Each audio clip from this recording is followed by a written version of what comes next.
사랑하는 새나 친구들 반갑습니다. 토요일 말씀을 나눌 신현민 전도사입니다. 요즘 제 아이들과 공원에 나가면 신이 나서 숨바꼭질 놀이를 엄청 합니다. 아이들이 어디에 숨든 저는 아주 쉽게 찾아낼 수 있죠. 그런데 때론 아이들이 눈에 보이지 않아 마음이 덜컥 내려앉을 때가 있습니다. 그런데 만약 늘 곁에 있다 여겼던 하나님이 내 곁에 없음을 느끼게 된다면 어떨까요? 오늘 살펴볼 주제는 순금이 되어입니다. 함께 본문 말씀을 읽어보겠습니다. 오늘의 말씀은 욥기 23장 1절에서 17절입니다. 그러자 욥이 대답했습니다. 오늘까지도 내 쓰라린 원망은 계속되는구나. 내가 당한 일이 너무 심해서 신음소리도 나오지 않는구나. 오, 내가 그분을 어디서 찾을지 알 수만 있다면, 내가 그분의 거처에 갈 수만 있다면, 내가 그분 앞에서 내 사정을 내놓고 내 입을 할 말로 채웠을 텐데, 그분이 내게 뭐라고 대답하실지 알고 그분이 내게 하시는 말씀을 곰곰이 생각했을 텐데, 그분이 엄청난 힘으로 나를 반대하실까? 아닐세. 그분은 오히려 귀를 기울여 들어주실 걸세. 정직한 사람이라면 그곳에서 그분과 변론할 수 있을 것이네. 그리고 나의 심판자로부터 영원히 구원을 받을 것이네. 그러나 내가 앞으로 가도 그분이 계시지 않고 뒤로 가도 그분을 찾을 수 없구나. 그분이 왼쪽에서 일하고 계실 때도 그분을 뵙지 못하고 그분이 오른쪽으로 돌이키시나 도무지 만나 뵐 수 없구나. 그러나 그분은 내가 가는 길을 아시는데 그분이 나를 시험하시고 나면 내가 순금같이 나올 것이다. 내 발이 그분의 발자취를 딛고 옆길로 새지 않았으며 그분의 길을 지켰다네. 나는 그분의 입술의 계명을 떠나지 않았고 그분의 입에서 나오는 말씀을 꼭 필요한 양식보다 귀하게 여겼네. 그러나 그분이 정하신 뜻이 있는데 누가 바꾸겠는가? 그분은 무엇이든 원하시면 그대로 하시는 분이네. 그분은 나를 위해 정하신 일을 이루시고 또 그분께는 아직도 그런 계획이 많이 있다네. 그래서 내가 그분 앞에서 이렇게 괴로워하고 내가 그분을 생각하며 두려워하는 것이라네. 하나님께서 나를 낙심케 하시고 전능하신 분이 내게 어려움을 주시는구나. 그러나 내가 어둠 앞에서도 끊어지지 않았네. 그분이 내 얼굴을 어둠으로 덮지 않으셨다. 8절, 9절 말씀 함께 읽겠습니다. 그러나 내가 앞으로 가도 그분이 계시지 않고 뒤로 가도 그분을 찾을 수 없구나. 그분이 왼쪽에서 일하고 계실 때도 그분을 뵙지 못하고 그분이 오른쪽으로 돌이키시나 도무지 만나 뵐 수 없구나. 여러분, 아이들이 뛰다가 넘어지거나 다치거나 하면 엄마 하고 울잖아요. 그런데 제 딸은 좀 다릅니다. 아빠 하고 웁니다. 아빠 하고 울면 어디서든 제가 누구보다 빠르게 달려온다는 걸 딸은 아는 거죠.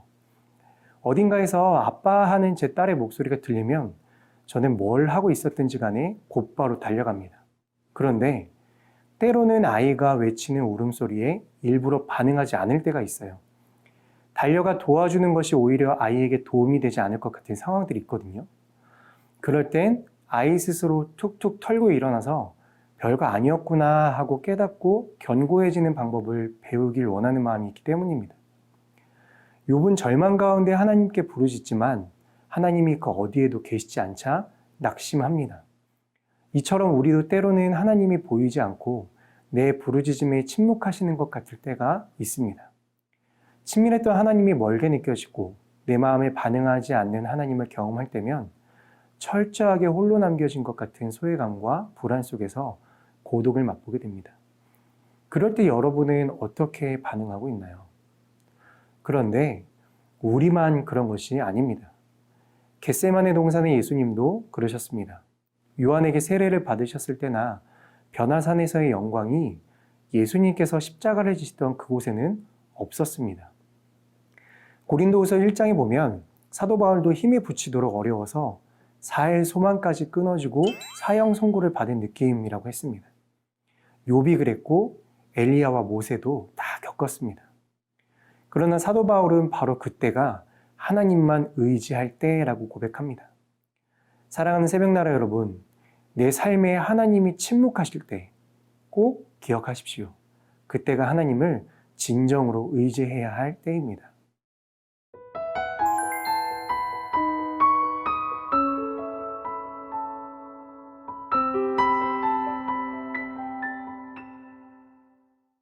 십 절 말씀 함께 읽겠습니다.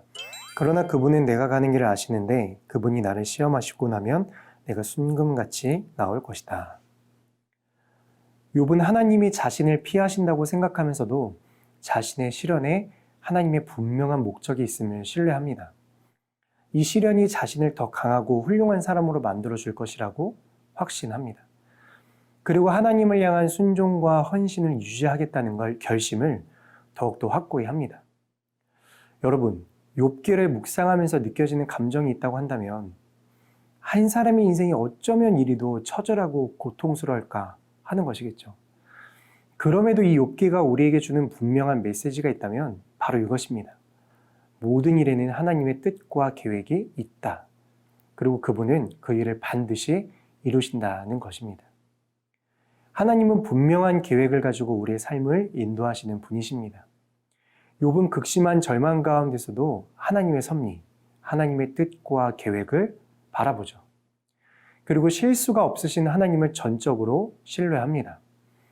비록 자신은 다 이해할 수 없지만 분명한 하나님의 뜻이 있음을 확신하며 하나님의 뜻에 여전히 순종하는 것이 바로 욥이 보여주는 하나님을 향한 전적 신뢰입니다. 어쩌면 하나님을 향한 욥의 전적인 신뢰, 마치 순금과도 같이 정제되고 견고한 욥의 믿음을 보시고자 그에게 이런 고난을 허락하신 것 같습니다. 사랑하는 새나 여러분, 소위 믿음이 좋다, 믿음이 강해 보인다고 말하는 사람들도 힘들고 어려운 일을 당하게 되면 하나님을 향한 헌신과 순종의 끈을 놓아버리게 되곤 합니다. 하지만 진정한 그리스도인은 그럴 때일수록 하나님을 향한 믿음과 신뢰를 저버리지 말아야 합니다. 그 고난의 과정 또한 하나님께서 나에게 베풀어 주시는 은혜라는 것을 굳게 믿으며 하나님의 신실하심을 전적으로 의지해야 합니다. 공부하느라 하루하루 믿음의 청소년으로 살아가느라 힘드시죠? 오늘 하루 우리의 마음을 전적으로 하나님께 드리며 순금과 같이 견고한 믿음으로 살아가는 모든 새나 친구들 될 수 있기를 축복합니다. 사랑의 하나님, 눈에 보이지 않아도 언제나 나와 함께 하시는 하나님을 신뢰합니다. 오늘도 나 홀로 있다 여겨지는 그 순간에도 늘 내 곁에 하나님이 계심을 기억하며 나의 믿음을 견고하게 하시는 하나님을 의지하는 하루 되게 해주세요. 예수님의 이름으로 기도합니다. 아멘.